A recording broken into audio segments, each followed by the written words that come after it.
In this last part of the video for week 12, we'll discuss two more examples and some of the important concepts to conclude the video. In this particular example, it's concerning optimal scheduling, where we have two plans in here. So this one is the plan A, this one is plan B. And then we have two products being manufactured, the first product and the second product. Okay, it has a different amount of the material process and then also different amount of the profit associated with the product 1 and product 2. The problem in here is how should the scheduling take place to maximize profit while meeting the market requirements. Okay, how many days per day should each plant operate processing each kind of the materials? The first one that we should do is to convert the words of the problem into mathematical statement. So we start with defining a new variables called TA1, TA2, TB1, and TB2. That is the number of days per year each plant operates on each material as indicated by the subscript. The objective function will be defined by these equations in here. Okay. And then we also have an equality constraint. So if each plant runs 365 days per year, then we have automatically these two equality constraints appear. And then we want also to check whether we have any inequality constraints as a part of this problem. Okay, we need to know that the t must be non-negative since the negative values of t have no physical meaning. As such, this becomes our inequality constraints. Okay, the other inequality constraint that may be added will be the limitations on the total amount of material 2 that can be solved. Okay, or L1 in here. And then we may also need to consider the limitation on production rate for each product at each plane, namely this one in here. Okay, therefore to find the optimal T, we need to optimize A subject to constraints B to G as what we have overviewed just now. Okay, this basically giving you an idea into what how you convert the particular optimization problems and defining the objective function, defining the equality constraint, and defining the inequality constraints. Okay, in the next example, we consider material balance reconciliation. Suppose the flow rates entering and leaving the process measured periodically.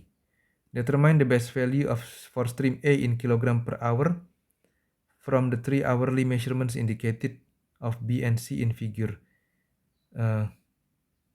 E1.6, assuming steady state operation at a fixed operating point. The process model is given by this equation in here, where M is the mass per unit time of throughput. So we have 3 values for B, we have 3 values for C in here, and what we want is the value of A that is quite representative. So then we need to set up the objective function. In here, we want to use the sum of squares of the deviations to minimize them as the objective function, and we want to minimize it.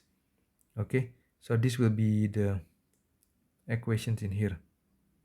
Okay, the sum of squares is used since this guarantees that the f will be higher than 0 for all values of MA, where a minimum of at f equals 0 implies no error.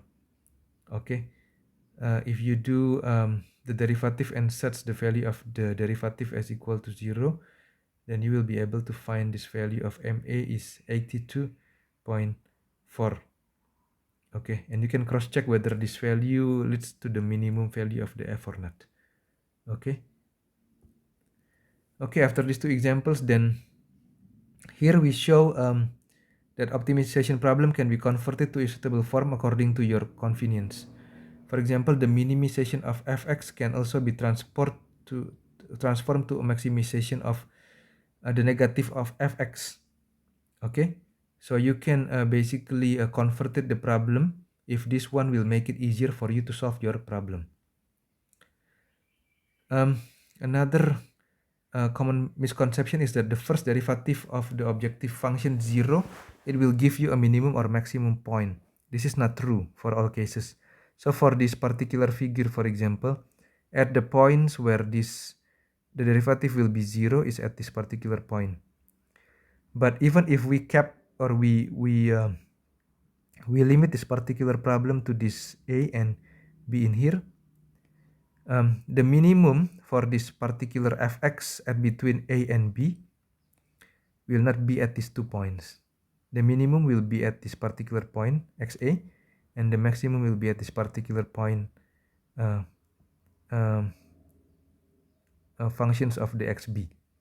Okay, so we need to basically repel this misconception that the first derivative, when the first derivative of the objective function is 0, then we'll get the minimum or maximum point.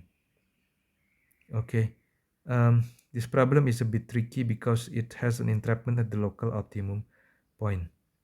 Therefore, you need to use a global optimization algorithm to make sure that you get the global minimum or the global maximum. Okay, if you use a local search method, then you will have a wrong result. Okay, as the last slide in here, we discussed the general procedure for solving optimization problems. First, we analyze the process itself, okay, to define the process variable and the specific characteristics. Okay, then we determine the criterion for optimization and specify the objective function. Okay, this step provides the performance model. Then using a mathematical expression, we develop a valid process or equipment model that relates the input-output variables of the process and associated coefficients. And in here, we need to also derive the equality and inequality constraint. This will be derived using physical principles, okay, empirical relation, implicit concepts, and external restrictions. We need to also determine the independent and dependent variables to get the number of degrees of freedom. If the problem formulation is too large, then we have to break it up or simplify the objective function and model.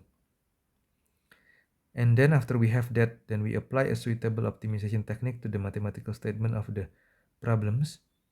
Then after that, we need to check the answer and examine the sensitivity of the result to changes in the coefficients in the problem and the assumptions. Okay, this slide will conclude my lecture for this week 12. I'm happy to discuss any concepts or anything that you have within this week. If you have any clear or doubts, okay, we can set up a time. Okay, please contact me if you do have such doubts or questions. Thank you for listening.